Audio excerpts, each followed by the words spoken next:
All right, I'd like to call the meeting to order, verify compliance with open meetings law notification, and adopt the agenda. If everyone can stand to the pledge to the flag.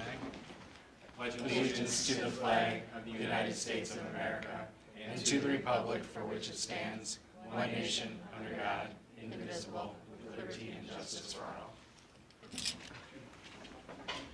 And just as a note, Kevin Stahoyak is on via conference call, so we will have him on as well. And now on to 3 consent agenda. 3A is approval of personnel recommendations. Would anyone like to pull this item? Okay, seeing none, motion to approve? So moved. Second? Second. All in favor? Aye. Opposed? Aye. Motion carries. 4, discussion is A, construction models. Mike and Lisa will kick this off, but just as a reminder, based on Mike's email, we don't need an official vote to decide on the model. We will take a vote in the future to decide on a company. And the goal tonight is to decide on a model so they can move forward, the administration can move forward with that process. So with that, Mike, go ahead. Yeah, so first of all, we have 2 members from Bray here, as you recall. Ryan Sands and Matt Wolfert are here to, in essence, dive a little deeper into the 2 construction models that we essentially had narrowed it down to the last time Matt was here, as we look forward to how to best manage these projects that are upcoming. And so I'll have them get into some detail in just a minute. But as Jonathan said, really what we're looking for here is we want to have obviously transparency in this process. This is a big undertaking with resources that our community has been gracious enough to give us, and to be as open as we can about how we're going about completing these projects, how we're going about selecting the best process to get the best results that we can. This is an important decision to make, and one that really boils down to, which I think Ryan and Matt will get to, boils down to what kind of relationship do we want to have with the people who are going to be in charge of these massive projects, and what kind of relationship do we want to create between all the parties involved. And so the last time we had narrowed it down to this design, bid, build model, or in essence a construction model, a construction manager model. And so what you had in your board packet were some printouts that may have been familiar and some new ones. The printout in which it went through the 4 different models was provided to you in the folder, along with kind of the pros and cons of each of those 2 models that were really focused in on the design, bid, build, and the construction manager.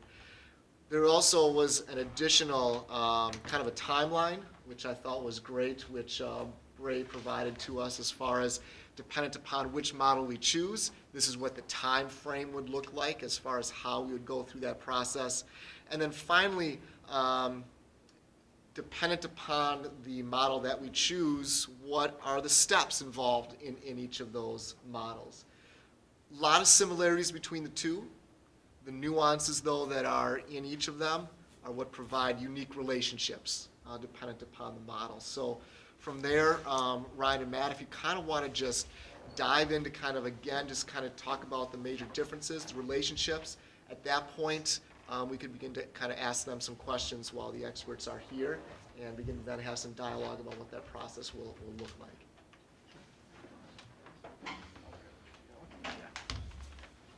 Get the comfortable chair.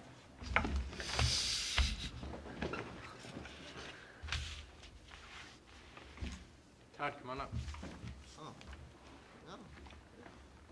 You can bring your comfortable chair. Yeah, bring your comfort Ryan chair. will really Actually, feel do you like- want The audience won't Yeah. be lo- to? the audience Why don't won't you be sit lonely. next to? Todd, why don't just you come grab a sit over seat? here.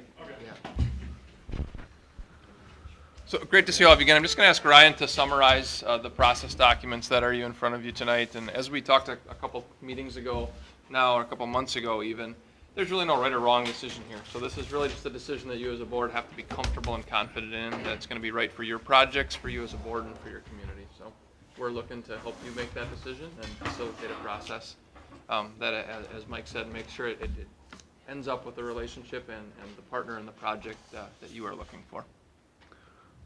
Mike, like you said, we provided kind of two documents, one being the timeline with the steps outlined with kind of just a general heading for each of the steps. And then in support of that, we've got a little bit more detailed synopsis of what would happen in each of those steps.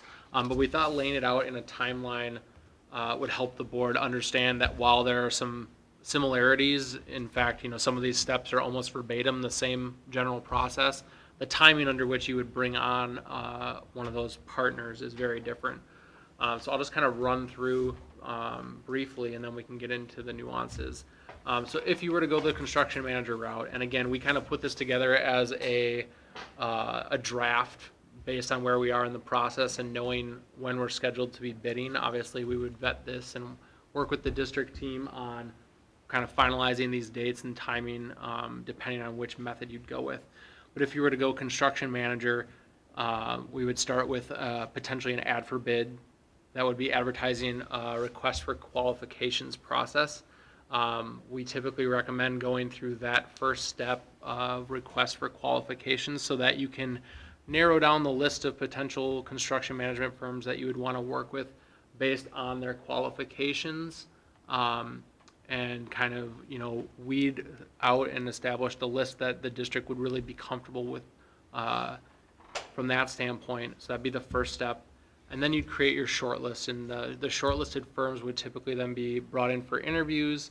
You would probably give them additional information, potentially what we've done with some districts, depending on the timing, is even had the invited CMs provide a preliminary project budget as part of the interview process for you to review. Kind of, you're not necessarily reviewing it for like the lowest budget, you're just reviewing it more for process, the information they're providing, and you can really get more information on how they go through the budgeting process in that case. And then you'd also be requesting their fee proposal at that point. So that would be step 4. If you are going to go the route where you want them to provide a preliminary budget as part of the interview, you'd want to give them obviously more time to prepare. So that's why we're suggesting here, potentially like 3 weeks in which they could gather additional information and prepare their interview presentation as well as their fee proposal. After you conduct the interviews then and review the fee proposals, then you would potentially then make your selection of your construction partner, at which point they're really part of the project team. They would be doing the budgeting pre-construction, assisting with construction phasing and construction scheduling, doing all of that out front while we're finishing up the design, basically during the 3 months of construction documents. From then, so at the end of November, we're scheduled to go to bidding regardless of which delivery method you go with. So in the case of a construction manager, we would issue the construction documents to the construction manager. We would typically also post them publicly for other subcontractors and vendors, but that kind of could be a decision with the whole team as far as whether that's all on the construction manager or if we tackle that kind of as a team. The construction manager would then receive the bids from all the subcontractors. There's probably 50 to 100 work categories potentially that they'll get bids for, and products and vendors and all of those types of things. And then again, depending on the CM firm and the district and how much you want to review as a team, there'd be the potential then to have bid review meetings to go through the different work categories, review the companies that they've received bids from, the subcontractors, the vendors, the products, those types of things. So that would then lead us to construction starting potentially in February. Any initial questions on that process? So with both models, you have the bidding starting in December. Mm-hmm. Why, if you're not doing the construction manager part, if you've eliminated that part and you go with the design build one, why can't that be moved up, or is that usual to start construction over the summer? That's just your... We want to bid early enough that we can have all materials procured, have all the shop drawing and planning review process. So there's usually, depending on the project size and complexity, 4 to 6 weeks of time to get mobilized, do all that initial review. Things such as rebar, structural steel. There's other components that are long lead items that if you bid in spring and want to start in summer, you're gonna kind of get in a bind. The other piece would be is we want to prep them to start construction as soon as it thaws in February, March timeframe, typically March. not for renovation work, but for any work on the exterior. So pouring foundations for additions and doing that work, so we can get a jump start on that in spring and avoid winter construction costs, so that when we wrap all the way around to, usually deer hunting is the target, you want to be enclosed by late November in case we get some early snowfall or cold, that we don't have temporary enclosures and things that just add to costs for you. Okay, so that's kind of like the earliest the process can have, just because the weather and. Yeah, there's a distinct strategy here. Sometimes it's not quite this clean. You could have pulled one project ahead, pushed one behind, but the goal here is to make sure that we're bidding all the projects at the same time. So you as a board are making a good, clean decision. You know where all the projects stand, having bids in hand. There may be some projects where there is an economy of scale to group a project at the middle school with HC, for example. You may get a financial benefit to bidding that together versus separate. Does one method over another change our pool of candidates from which to draw? Potentially. There's some contractors, so Wisconsin's unique. If you leave Wisconsin, there's a lot of firms that do just construction management. That's all they do. They don't actually self-perform work. Wisconsin's unique. Most of our large construction managers are also technically general contractors. They all do something. They pour concrete, they're masons, many of them erect steel, almost all of them do carpentry. So we've kind of got a unique blend in Wisconsin where we have general contractors that play as construction managers. It's just a unique Wisconsin thing. So there's a handful in the area that don't want to bid work. They only do work where they are hired as a construction manager. So we may eliminate a few by going the route of bidding, but I would still say, so for example, Muskego used this process on their pool. They pre-qualified the bidders, and I think they had, from memory, 5 to 8, six initial submittals, and they ended up shortlisting to 4 or 5. Oh, yeah, I'm sorry. I think For we the had- pre-qualification. We had We 9 went- they went- submittals, and okay. they got 6. So they still got a very robust number of proposals, and they pre-qualified their bidders down to 5 or 6, if I remember correctly. And at what point are we able to specify how many local district-based contractors for subs? And does that change depending? You will on have to the- decide on, there's a lot of complexity to that. Local's difficult to define, so is local a business that has a large number of employees in the community or in the district? Let's say that we draw our local line and say it's in district. If their business is based in Waukesha, but they live in the school district, does that mean they're not local because their business just happens to be based somewhere else, but they live here and all their kids go to school here? So drawing that local line, if we can do it as a group and we're comfortable and confident with it, let's do it. That's helpful. Most districts would not draw that line. They want to encourage the most bids they can get in terms of getting competitive bids. And then they will, after they receive bids, they will start to work with the general contractor or the construction manager, doesn't matter, to say, did you happen to make something up, a local landscaper that's from the community that was $1,000 more that you didn't include? We'd like to talk about local people. There's a lot of materials that just aren't going to be made locally. I don't think anybody makes, a lot of kitchen equipment isn't made locally, and roofing, the actual membrane, you'll have local installers, likely. So we can surely talk local, but it's a little complicated, especially in a geography like this, where we've got such a large metropolitan area that we're going to be drawing vendors from. But again, that doesn't depend upon method. One method doesn't lend itself to having more flexibility over hiring the subs or. I think the construction management method may offer, it might make it a little easier to do because you would open the bids in private and then you would potentially work with that construction manager to make some of those local selections. But when we do a competitive bid for design bid build, we're going to require that they submit a subcontractor list with that bid, and so we can go category by category and see on bid day if there is.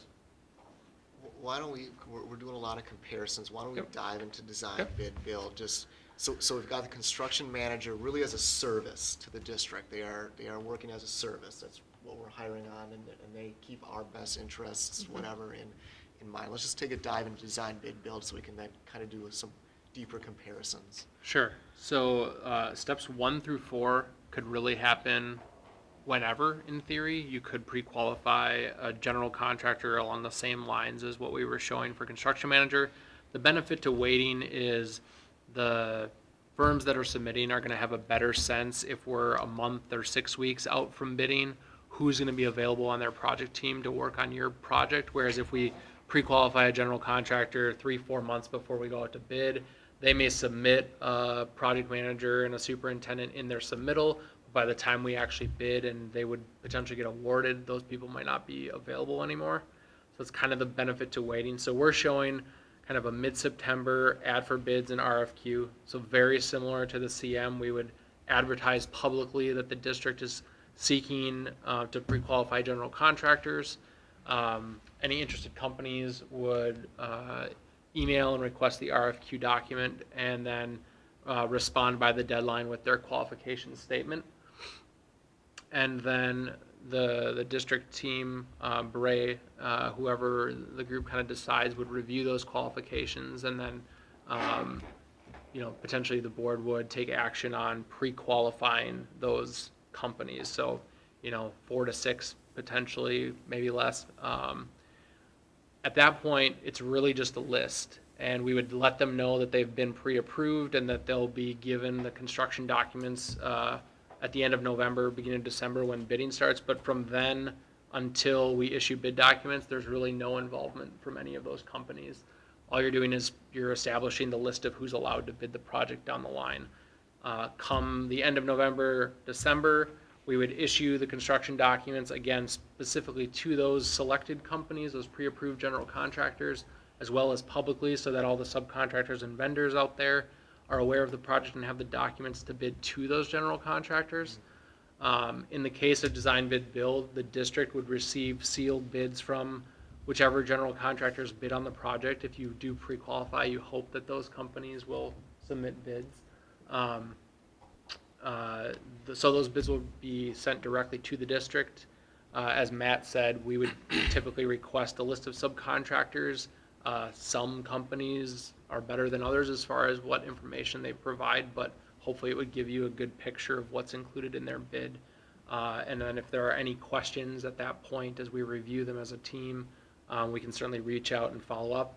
And then you're not really selecting the general contractor then until you review those bids. Typically, if you've pre-qualified, you're creating the assumption that those companies that were pre-qualified are already approved to bid. So in general, you'd go with the lowest bid in that case, unless there were some type of glaring reason not to. So it's really, from a selection standpoint, it's the difference of selecting somebody at the beginning of construction documents, end of design development, during the design process that is a service that they're providing then as far as construction scheduling, budgeting, all of those things during the design process, versus selecting someone after everything's done right before construction starts from a timeline perspective. What are the pros and cons of the two? I would say that the real difference is construction management, you're negotiating for the cost of the services that they're providing. So there's a lot of ways that contractors, construction managers make money. They've got their overhead and profit markup, they've got a bond cost, they charge for insurance, they've got general conditions, which is their trailer, their on-site superintendent, the truck, the travel, et cetera, et cetera. So if we go construction management, we're going to be working with you to negotiate the cost of all of those. We do it all the time. Many districts do it. It's not something to be terribly intimidated about, but you have to know that you are negotiating for those services. If you bid the job, you quite frankly have no idea how much they're charging you for fee, for general conditions, for overhead, for profit, for everything else. Because if they're the low bid and they're qualified, you're going to work with them, and you may be paying a higher markup or percentage to them, but they were still in total bid lower than the next competitor. So I think the key is you just have to be comfortable negotiating those services. And again, we do it all the time, so I'd say we are comfortable helping you through that process. But I don't know that you could unequivocally, before you get to the end of the project, say, we hired, I'll use this, the word cheap. We didn't hire the cheapest contractor, because you're not going to know. You're negotiating those services. We're going to provide a basis of comparison for the 3 or 4 that you interview to make sure that you do have some comparison. But it's not uncommon for districts to hire what appears on paper as not being the cheapest construction manager for whatever reason. Local, better experience, thought their team would work better for you. And in the end, these projects all cost what the referendum amount is or less. Your school district, you don't have more money laying around. So we know that this is going to cost hopefully slightly less, but worst case scenario, it's going to cost what your community has approved for these projects. That happens in either scenario. And do both of these methods have the healthy friction between you and the provider? I would say yes, there's probably more friction in the design bid build, because if the contractors might be the low bid, but they may have identified what they see as discrepancies in our drawings that they want to try to get some money back on. So there might be a little bit more friction there. So then what happens in that scenario? We negotiate it out. I mean, in the end, we do so much of this that there's always tension. There's always going to be things. There's no perfect project. There's no perfect set of drawings.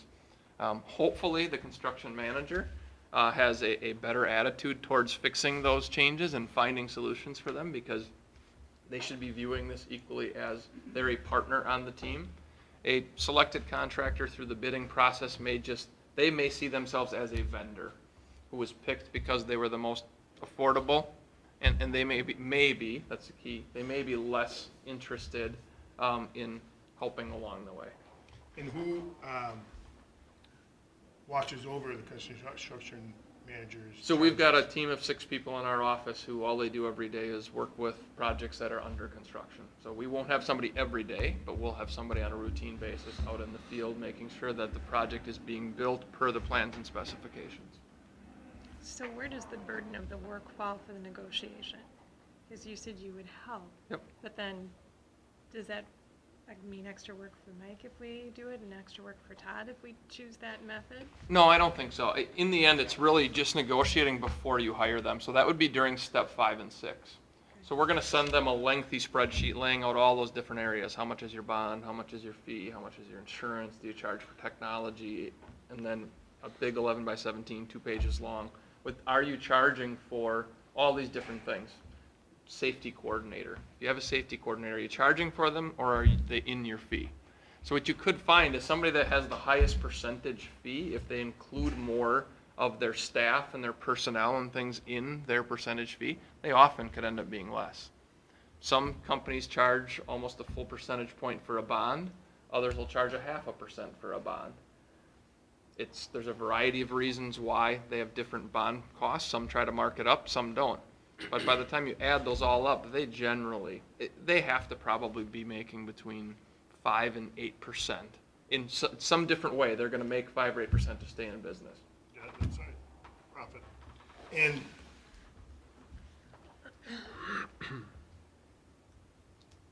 wouldn't it be better then to know your exact costs up front, as opposed to the scenario you just said with construction manager charges 18.6%, and all that 2 pages is included? If you go the other route, you don't know how those charges are going to end up that they don't include. So they are required per the contract documents to include all of those services. So they are. So it is a lump sum contract amount then that you would have in a design bid build route. The one thing I will say that is cleaner about considering construction management now is that versus many districts hire a construction manager at the beginning of their process, and then you are really negotiating. You have no idea if there is a project or not. You don't know the size of the project. You don't know how long the construction schedule is. You don't know anything, quite frankly. It could be a $1 million job or a $100 million job, and you're kind of making all these big assumptions when you hire that construction manager. The nice part we have is this is pretty clean.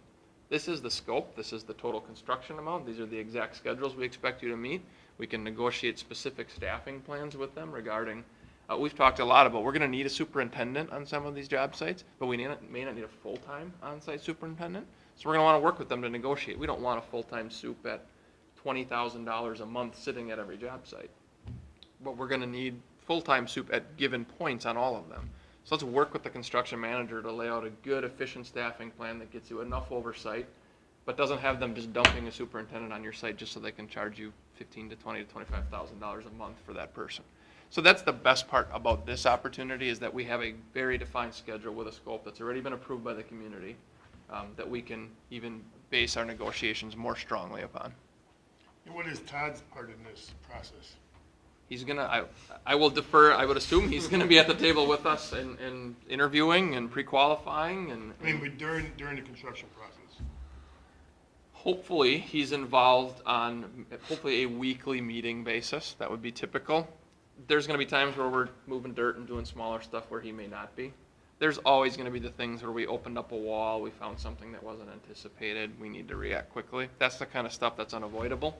And it's the benefit of being here. We're gonna be here, Todd's gonna be at, and we're gonna have to make a decision to proceed on some things. But in general, I would hope we can limit the involvement, knowing that you still have a district to run and other obligations to take care of on a daily basis, that we can limit that. From a timeline perspective, I think it's important to note that in either route, by advertising and going through some type of request for qualification process, it'll be publicly out there that the district is either seeking a construction management firm, seeking those professional services, or looking to pre-qualify general contractors so that any company that's interested is able to submit, and then you'd be going through the different steps to narrow down your list. So, And we'll the first advertise step that in would the be- Wisconsin Construction Trade newspaper called the Daily Reporter. But we'll also then provide you with the same ad and then encourage you, if you would like, to publish it in your local publication of record. Kevin, do you have any questions? I don't have any questions in particular, other than, we under some legal obligation if we do design, bid, build, to take the lowest. I mean, everything's going to be sealed, I just wanna make sure that is what we are supposed to do. We don't go through the bids and think, well, the second lowest person seems like they're gonna do a better job, let's go with them. We have to go with the lowest, correct? Kevin, this is Matt, not an attorney, so I'll just make that caveat. So this is not an illegal opinion. From what I've seen, what most districts do is, I don't believe Wisconsin schools are obligated to take a low bid. This proposed scenario where you pre-qualify and you do put, let's say, 3 to 5 or 6 contractors through the process and the expense of preparing a bid, unless there's some egregious error, hopefully you as a board would be comfortable selecting any one of the 3, 4, 5, or 6 that pre-qualify. Because in the long run, it's not great to have a reputation of using, let's say, for a bad description, using other firms just to still select the one you wanted anyway. Contractors eventually stop bidding to you because of that. Gotcha. Okay, That's really all I had. so since we've got you here, do you have a preference either way? I'm partial to design, bid, build. Okay. All right, so then if you want to go back and move, Todd, do you have a preference? I do. What I'm really focused on is having a partner through the process, and I think that we can achieve the partnership for the district with the construction manager delivery versus the design bid build. I think because we're remodeling buildings and not building a new building, there's a huge difference there. If this was new construction, then I would be leaning more towards design bid build, but because it is remodeling, and like you guys have said, you open up a wall, you don't know what's in there. With the design bid build, now we're gonna pay extra. Where if we have a partner, we can work with them to minimize all those extras that may come about. And because they're a partner from the get-go, much sooner than if it's a design bid build, we can work those things out sooner than later. Okay. Mike? Yeah, I would concur with Todd on that, more from obviously his point of view, but the partnership to me, I like that feel. I like that feel better. I like the idea of taking a look at the construction managers and being able to have that options, being able to look through those options for that partner instead of with the design bid build, which is, yes, everyone can qualify. You know, if it is the low bid and you truly do prefer somebody over another and that doesn't happen, Matt's right. There's no fidelity to the process that if you go away from the low bid. I like the idea of, as we've talked about many times, just giving the district a little more control in that process of selecting somebody to partner with. That's my take. I'll defer to either one of them. Okay, so then we'll go around Nancy. Yeah, I agree with both Todd and Mike, construction manager. Quinn? Yeah, I would say also, I go back to when we first made the decision to go with architect as opposed to design build, and the drawbacks from that. If we were building a pole barn or something, a shed or a metal building, not a lot of different things going on, but as Todd eloquently put it, we don't know. So, and cost being relatively the same. Yeah, we have no way of saying because we've never delivered a project all the way through completion with both models. Obviously, you just don't do that, right? Right. So there's no way to directly say, but as I said before, I mean, we see project costs coming in generally the same for the two. And union, non-union, That's a decision you're gonna make as you go through and interviewing these projects. I don't believe we can do labor agreements in Wisconsin anymore and prevailing wages out for schools, and so you but will. they will both, The be able to majority bid of on the it? large construction managers in Wisconsin still have union affiliations. There's one in the southwest part of the state who I don't think would probably be interested in this, who is not union. But the vast majority that are active in southeastern Wisconsin have some union affiliations yet. Stephanie? I'd rather see a construction manager. I think that process lends for better transparency for us in the community. Gives an element of control. I like it better. The last thing I want to have happen is to be so far removed that if there's a problem, someone says, don't worry, we'll take care of it. No. Tell me why. Tell me what happened. Tell me how you're going to fix it. Don't just say we'll take care of it. So I feel more comfortable having that many levels of oversight. Steven? Yeah, I'm comfortable with the construction manager model as well, just because it brings a lot of the experience and stuff that we don't necessarily have.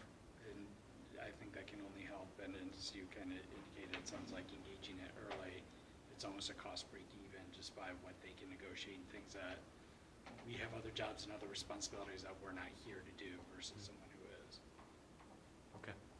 Yeah, I would prefer the construction manager route too, and it sounds like the overwhelming majority would, so.